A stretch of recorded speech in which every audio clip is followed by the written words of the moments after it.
I'm honored to be joined today by Alejandro Mayorkas, the Secretary of the Department of Homeland Security, who's had a very busy week with the tornadoes and the tragic loss of life in the Midwest, but who's here to talk to us about another part of his docket, protecting the country from cyber attack. Thank you for joining us, Secretary Mayorkas. My pleasure to be here, Brad. Thank you. Well, let's start with some news that your department is making this week, offering a bug bounty program to identify potential cybersecurity vulnerabilities within DH systems. You're calling it Hack DHS. So tell us why you're doing it and how much hackers can count on the department to fix the bugs that they find, and frankly, kind of how much money you're putting up against this program. So, Brad, this is a really important program and one we're very excited about. Of course, we're focused not only on protecting and enhancing the cybersecurity of the private sector and of the federal government writ large, but of course, we as a department have to lead by example. And so what we are very focused on is identifying vulnerabilities and addressing or remediating those vulnerabilities. So Hack DHS is a bug bounty program. We're going to be paying between $500 and $5,000, depending on the gravity of the vulnerability, the impact that remediation will have. And so it's a scalable amount of money, but we consider that quite significant. We are going to be verifying the vulnerability within 48 hours. And remediating it within either 15 days or, if its complexity so requires, our systems will be required to develop a plan for remediation within that 15-day period. We're really investing a great deal of money as well as attention and focus on this program, the Hack DHS program. And you've talked about this program occurring throughout fiscal year 2022. Do you see this lasting through different Congresses and presidential administrations? So, of course, that is going to be up to a new administration, but our focus right now is on this current period. And we're going to see what we learn from it, what values we draw from it, and if, in fact, the value proposition so warrants, we will continue the program for as long as we can. Okay, Secretary, you were here in my hometown, the Bay Area, last week, meeting with companies like Google and Juniper. The meetings were described as kind of a charm offensive, taking what had been a partnership and moving it into more of an operational collaboration with Silicon Valley. What exactly does that mean? And I guess, frankly, why hasn't there already been an operational collaboration with some of the companies who are on the front line of this very fraught cybersecurity environment right now? So, Brad, I think there has been an operational collaboration, but we want to take it to a really unprecedented level. I think everyone, all of our listeners know very well that cybersecurity is not something that can be accomplished alone, but needs to be accomplished in partnership. The federal government can't do it alone. State and local governments can't do it by themselves. This requires a public-private collaboration.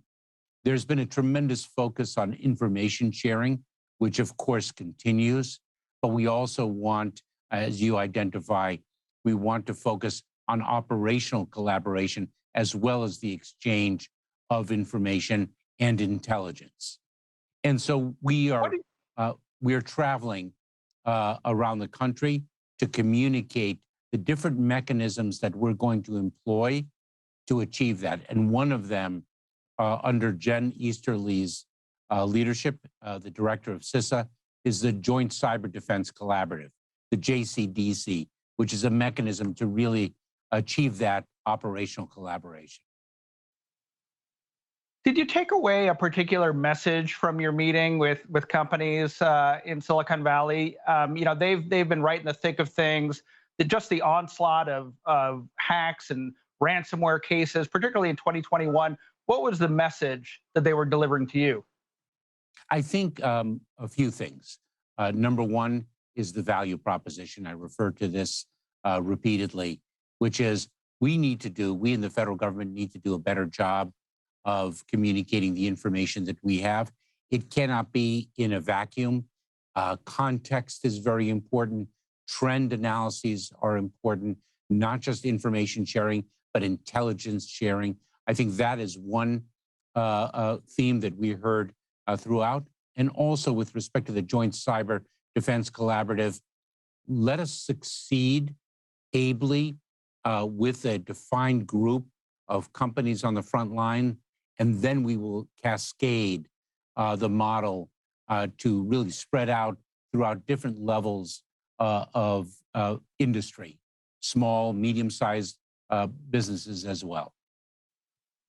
So, Secretary, I run the technology coverage at Bloomberg News, and our heads were really spinning last year with the volume and the velocity of hacks and particularly ransomware attacks.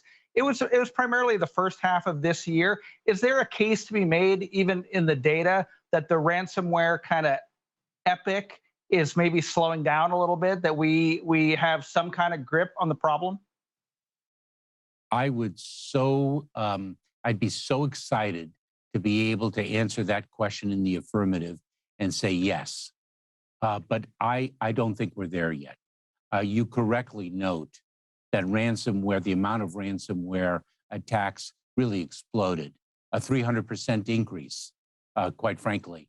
I think that some of the major players we haven't seen as active as previously. That doesn't necessarily mean that they have gone away, that we've defeated them. They very well might have hit the pause button. I think that we cannot be in a position of relaxing our focus and our efforts in this regard. Vigilance has to remain at an incredibly high level. Is there any talk on the federal level of providing anti-ransomware technologies to infrastructure providers in the same way as DHS might provide election protection technologies to voting companies? So we're very focused on critical infrastructure for all the reasons that everyone can well understand. The model of strengthening critical infrastructure is really dependent on the particular sector. And there are different capabilities, there are different needs. It's not necessarily a one-size-fits-all, but we are going sector by sector. Some have seen our regulatory authorities exercise in unprecedented ways. The pipeline sector following Colonial Pipeline and TSA, the Transportation Security Administration's promulgation of security directives in that specific area. We're going sector by sector with great rapidity, but I don't think it's a one-size-fits-all. Okay, well, let's talk about one of those sectors, the federal agencies. Can you talk about whether enhanced protections, what protections you're providing to federal agencies, particularly in the wake of SolarWinds earlier this year? What has been done and perhaps what's in the works? Let me give a perfect example of one thing that has been done, because when we identify a vulnerability that impacts all of us, we have the authority here in the Department of Homeland Security. Either I do as a secretary, or CISA, the Cybersecurity and Infrastructure Security Agency, has the authority independently, collaboratively, of course, to issue a binding operational directive, which essentially directs federal departments and agencies to take certain cybersecurity measures and implement certain corrective actions. And that is a tool that we have employed. And do you have the sense that the private sector has improved their cyber defenses in the last year or two, just given the volume and severity of attacks? How much has been done? How much would you still like to see accomplished? I think we've made strides. I think we have a long ways to go, just quite candidly, in two different ways. One is raising awareness. The big companies, the sophisticated companies, spend a great deal of money on cybersecurity. They understand the threat landscape, understand what they need to do, and very well understand that it's a C-suite issue. Others don't have that same level of awareness. And then once we establish, we sort of table set with respect to the awareness issue, then we have the capabilities question. And are companies appropriately resourced to take the measures that they need to take? And so much of it, it's one thing that I heard in Silicon Valley, it was a very interesting perspective, that so much of it is actually quite accessible, that it's the basic blocking and tackling, the segmentation of systems, backups, training of personnel. Those are quite accessible. And then we get to more sophisticated levels that require greater investments of resources. But we've got to do that blocking and tackling across the board. And we're very focused on that. And so President Biden appointed you to the role earlier this year in February. What do you see as your role in raising the awareness? I know you've described the department as the quarterback of the federal government's cybersecurity strategy. So I think CISA is doing a phenomenal job. We've just got a phenomenal team there and throughout the department. And so the CISA is indeed the quarterback for the federal government. But I do have a platform, and I use that platform to visit the Bay Area, to visit other parts of the country, to work with the U.S. Chamber of Commerce and other chambers of commerce's, Small Business Administration, to communicate with Isabel Guzman, its leader, the importance of small businesses of cybersecurity. We say we're only as strong as our weakest link, and so this is an all-in proposition. So we're talking about preparing for the threat and protecting against the threat. But of course, the other leg of the stool is addressing actually the source of the threat. And of course, there's an Israeli company called the NSO Group. It's very well known for creating a piece of spyware called Pegasus. Bloomberg News reported yesterday that the NSO Group, which has been blacklisted by, I think, the Department of Commerce, was considering maybe selling the unit or shutting it down altogether. What have you heard in that respect? And what can you tell us maybe about the effectiveness of that strategy, basically banning programs that are being used to, conduct these cyber attacks? So I've heard the reports of a potential sale. I obviously can't comment on a particular transaction and don't know the facts in reality. But let me say this, that technological innovation and the role of private companies in innovating is something that we can and need to harness. At the same time, the technological innovations must adhere to our values and principles in the cyber environment and more broadly. And that is going to be a requirement in order for those technologies to really take hold and for us to countenance them. Well, one reason why those technologies are so omnipresent and productive is because there's a huge market for them. So are you optimistic at all about slowing down the growth of this market, trying to tamp down some of the demand for spyware programs like Pegasus? I think what we're very focused on is making sure that this industry has integrity, and that the technological innovations that are indeed developed hew to our requirements. And those, I'm not speaking of technical requirements, I'm talking about requirements of character, of principle. The cybersecurity landscape is so extraordinarily dynamic. It's critically important that we continue to build a foundation of integrity. That is what is going to define, I think, in different ways, the security of our future.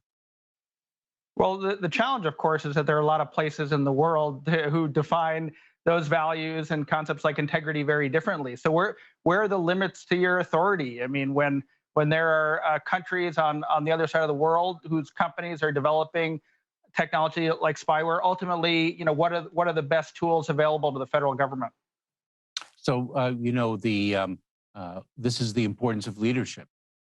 Leadership in the world. I think Dmitry Alperovich, obviously a thought leader and an innovator in this space, spoke about the fact that we have to look at the cybersecurity issues not necessarily exclusively in the context of cybersecurity, but in the broader geopolitical context. When we're speaking of cybercrime emanating from within the boundaries of Russia or China or Iran, is it a cybersecurity issue, or is it a Russia, China, and Iran issue? And I think that aperture is spot on. And so we, under President Biden's leadership, do have an important voice, do have authority and power behind that voice, looking at it in the broader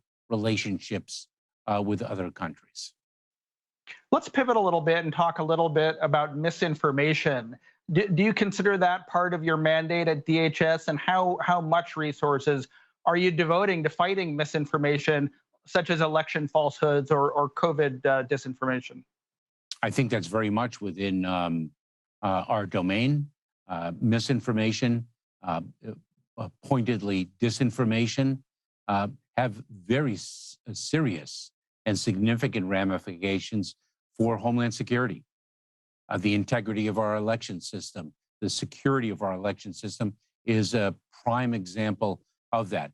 And so our Office of Strategy, Policy, and Plans under Rob Silver's leadership, CISA under Jen Easterly's leadership, John Cohen leading the Office of Intelligence and Analysis in an acting capacity, Samantha Vinograd, a senior counselor to the Secretary, and our acting Assistant Secretary for Counterterrorism. These are individuals very much involved in their respective workforces, very much involved in addressing misinformation, disinformation, and the threats that they pose to the homeland.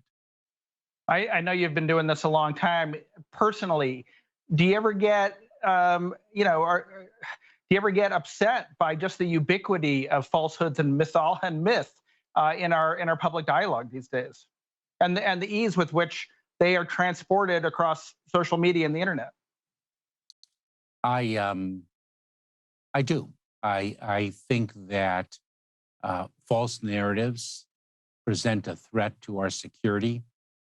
The propagation of false narratives is something to be condemned. We need our leaders to step up and fight against it, because the words of leaders, they matter quite a bit. They can be very influential in the public discourse. The Department of Homeland Security, our work rests often at the epicenter of the country's divide, and the country's divide is something that has security implications, and it's also very saddening. Last week I was privileged to attend the memorial service for Bob Dole, one of our nation's great leaders and great public servants and heroes. And it spoke of a different time. It spoke of a time when people could disagree on policy and still work together in the service of a country that we all love. And I am, and so many others are working to renew that day. And when you talk about leaders who should be held to a higher standard, do you include Silicon Valley and other technology CEOs? Would you like to see private industry do more to combat misinformation? So I think they're very committed to doing so. I had very robust discussions with individuals. The how to accomplish it is something that is not easily navigated. We recognize that. The First Amendment concerns are extraordinarily important. It's a founding principle of our country. I think they're very dedicated to doing so. And I think the how to and how we can work together with them is not so facile. And I think we're all working through it. I'd like to squeeze one last question in as we run out of time. Can you discuss DHS's use of facial recognition technology, and what threat do you think the widespread use of this technology poses to privacy and security? So one of the things that distinguishes our department is that we have a statutorily created Office for Civil Rights and Civil Liberties and one Office of Privacy. And they are around the leadership table with me and all of the component departments, agencies working on facial recognition and so many other efforts within our portfolio. The advantages of facial recognition are extraordinary in facilitating, for example, lawful travel while maintaining our security imperative and fulfilling that imperative. We're very well aware of the downsides of facial recognition, issues of implicit bias and other concerns, but we have a responsibility to tackle those concerns, to address them satisfactorily, and really achieve the potential that such technological innovation presents, and it certainly does.